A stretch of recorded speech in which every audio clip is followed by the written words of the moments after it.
Jesus says, "Blessed are the poor in spirit, for theirs is the kingdom of heaven."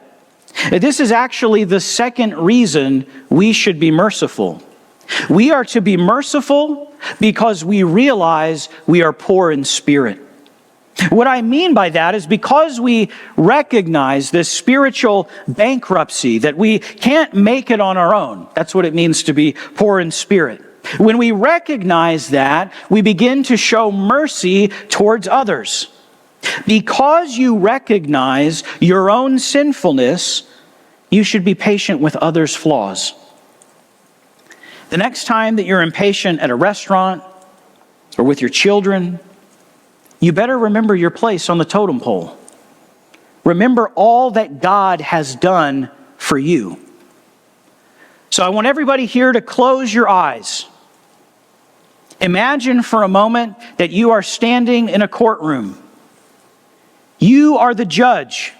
You have a robe, you have a gavel, and the defendant that comes up to the stand is a person who has deeply wronged you. Perhaps it's a grudge that you've held on to for a long time. As the judge, how do you feel towards that person? Remember that.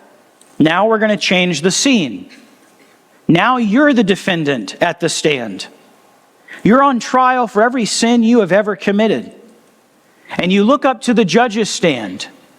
Jesus is the judge.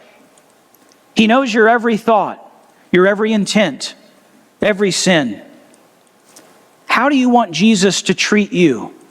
And is that how you wanted to treat the defendant when you were the judge?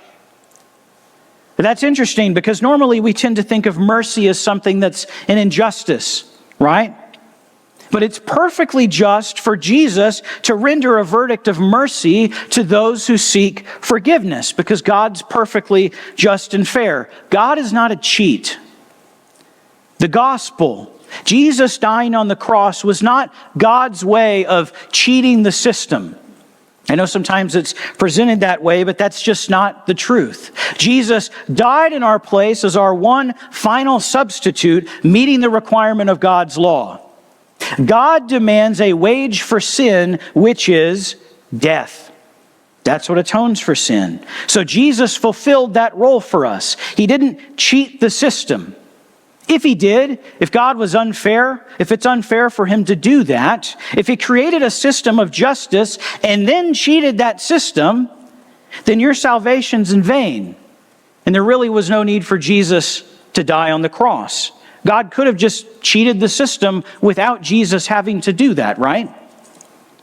If God's mercy is unfair, and he could have cheated that system by not sending Jesus to die, but then he decides that Jesus should die anyway, that's a dishonest, murderous God. And that's not who God is. He's perfectly just and fair and good. And that's established for us in Deuteronomy by Moses, right? He calls God the rock. I love that. He says, the rock. His work is perfect, for all his ways are justice. A God of faithfulness and without iniquity, just and upright is he. And now because God is just and fair, his mercy is just and fair.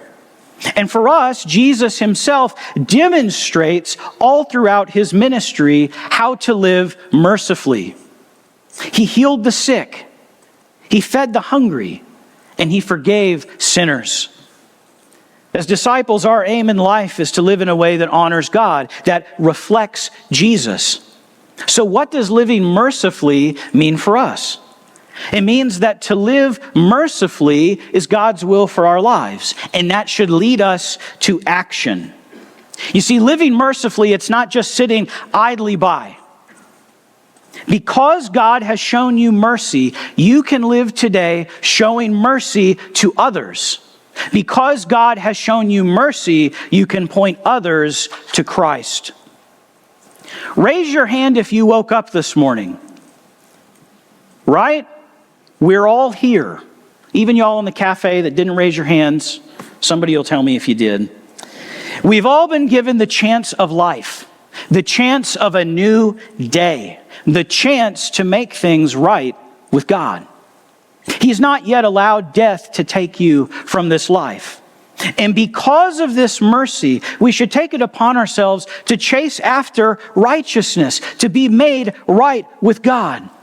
His mercy allows us to have relationship with Him and with others. So ask yourself, is that something you can honestly say that you do? Start small. Are you a merciful person? When your spouse wrongs you, when your child makes an honest mistake, when your boss frustrates you, what's your first instinct? Now, I understand as parents, sometimes discipline is necessary, it's biblical. But what I mean is, what do you find bubbling up within yourself?